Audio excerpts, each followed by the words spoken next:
In this video I'm going to use the common LFO as an alternate modulation source and use it to control pitch changes.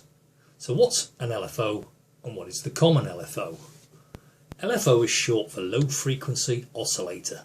Now an oscillator is a piece of electronics that will produce a sound that swings like a pendulum between one setting and another. That swing could be a regular swing in pitch, it could be a regular swing in tone, or it could be a regular swing in volume.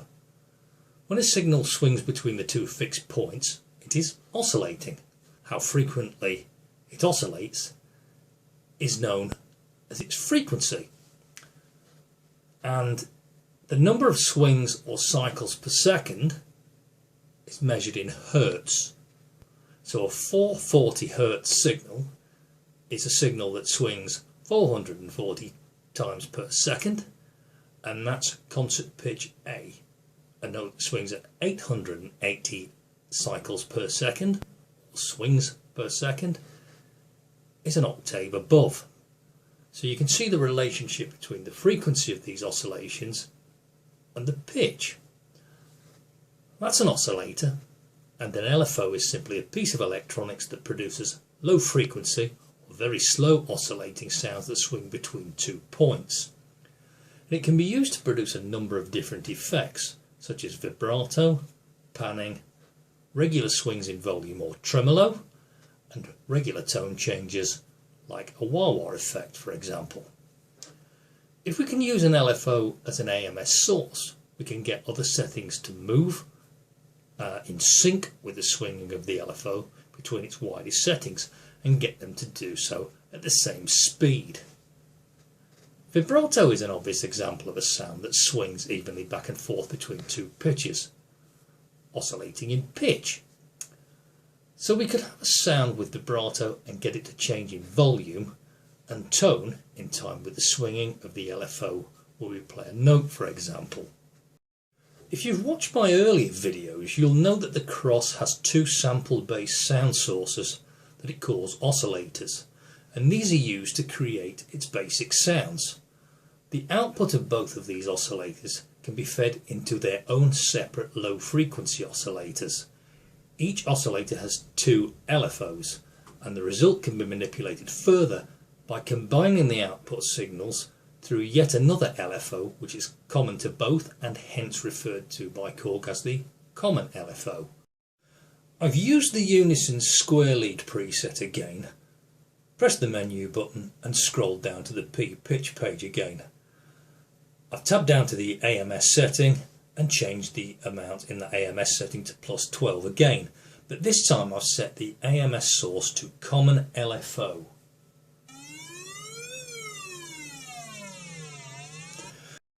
The preset sound I'm using already has LFOs programmed to work in it, so if you press a key you'll hear an LFO at work already. That regular change in pitch. Listen to how it swings or oscillates between the lowest pitch of the note you play and the note an octave higher. This is because the pitch is following the movement of the LFO. Now I've just pressed the menu button and scrolled down to the P common LFO stroke KT settings. The first tab is the LFOW tab, and with this you can set different LFO waveforms, hence the W. They'll create different types of oscillations and oscillating effects.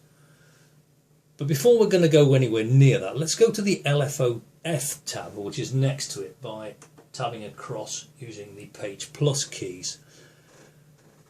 Use the dial to alter the frequency and set it to about 50. And what you'll notice that as I adjust the dial, the frequency of those oscillations changes. That's set to 50. Now return to the LFOW tab with the page minus button. I'm not going to go into any depth about the different wave shapes or waveforms at this stage. That's for a video on the LFOs. But press and hold the key and scroll through using the dial.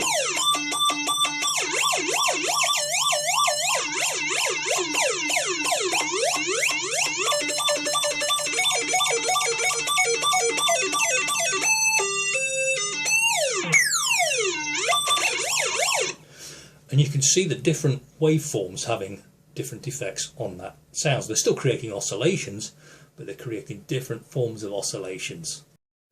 The waves that you're hearing are basically named after the way they look on an oscilloscope, and most of them look like they sound.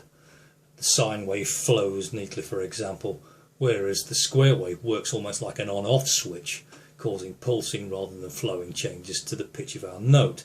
Now, particular waveforms are useful for producing specific effects, but again, that's for another video on LFOs.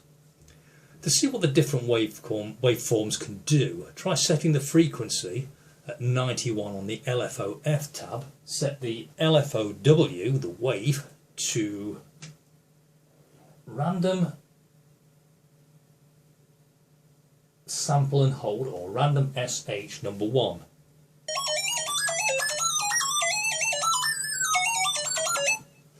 That should be a very familiar random sample hold effect that can be heard on Dark Side of the Moon by Pink Floyd.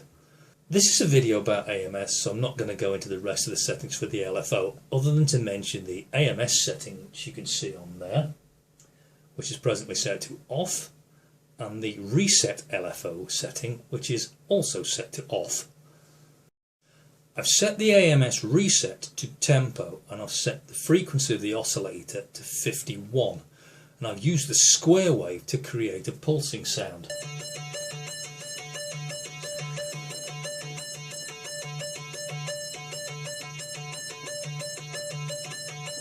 And I'm using the tempo knob there to reset that LFO, or basically interrupt it in mid-flow and then get it to start again. So that's what that reset control does.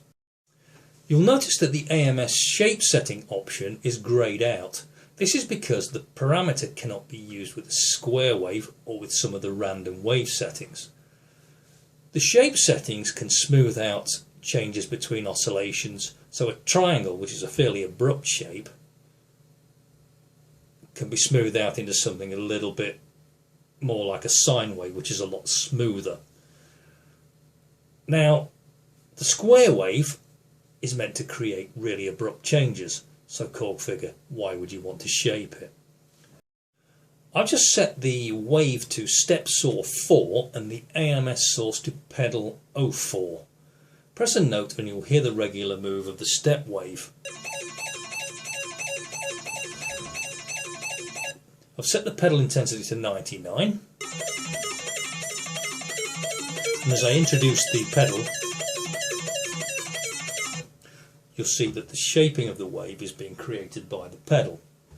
The sound's still oscillating, but the wave is being manipulated in the middle of the swinging to emphasise particular high or low frequencies within that sound. On some of the waves you won't particularly hear it make that much difference, but it's there. To give you an idea of what the phase control on this thing does, this is the step saw 6 wave.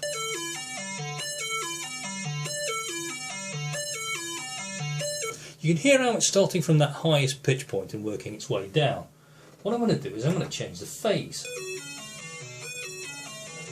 I'm going to set it at 180, which basically means it's going to start halfway through that cycle.